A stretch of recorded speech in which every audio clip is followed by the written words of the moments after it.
बहुत हर्ष की बात है कि कल मतलब 14 तारीख 10:30 बजे माननीय गृह मंत्री का आगमन गिरिडीह में होने जा रहा है।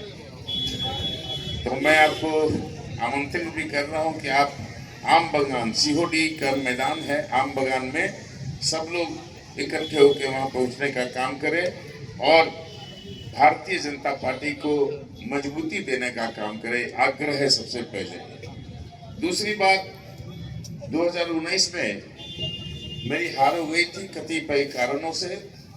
वोट बढ़ा, ऐसा नहीं कि वोट कम हुआ, जीते थे तो 57,000 वोट आया था भारतीय जनता पार्टी के ऊपर, और हारे तब 65,000 वोट आया, फिर भी हार गए।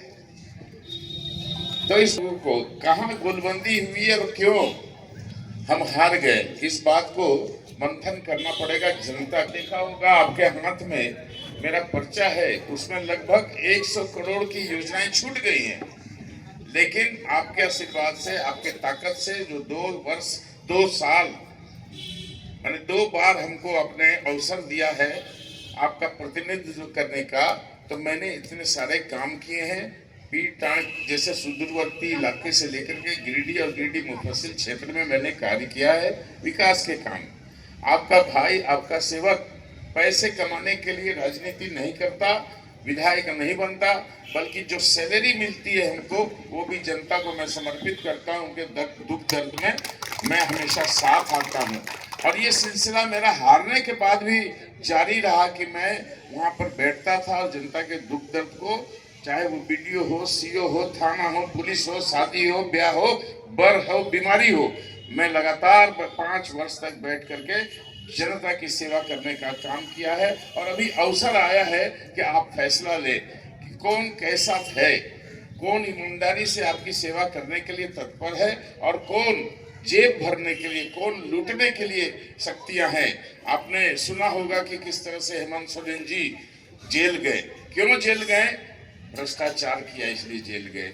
अभी भी आप देख रहे होंगे छापे पड़ रहे हैं, उनके सहयोगियों के यहाँ छापे पड़ रहे हैं, अकूत संपत्ति प्राप्त हो रही है। उनके एक मिनिस्टर के यहाँ से 350 करोड़ रुपया प्राप्त हुए, तो बाकी मिनिस्टर के यहाँ कितने पैसे होंगे आप इसका अनुमान भी नहीं लगा सकते।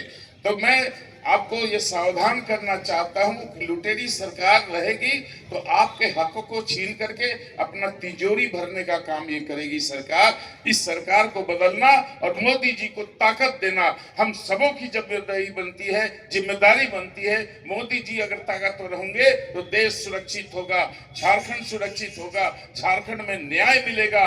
ये भारतीय जनता पार्टी का वादा है, और आपने देखा है कि एक अवतार के रूप में मोदी जी हमारे देश में है। वो अवतार को हमको ताकत देनी है, जन समर्थन देना है, और जन समर्थन 20 तारीख को 2 नंबर का बटन दबा करके आप हमको आशीर्वाद दीजिएगा, लेकिन ताकत मोदी जी को मिलेगी। यही प्रार्थना और आशीर्वाद लेने के आपके बीच आया हूं। उम्मीद ही नहीं, पूर्ण विश्वास है कि आप हमारा साथ देंगे, भारतीय जनता पार्टी का साथ देंगे। अगर आप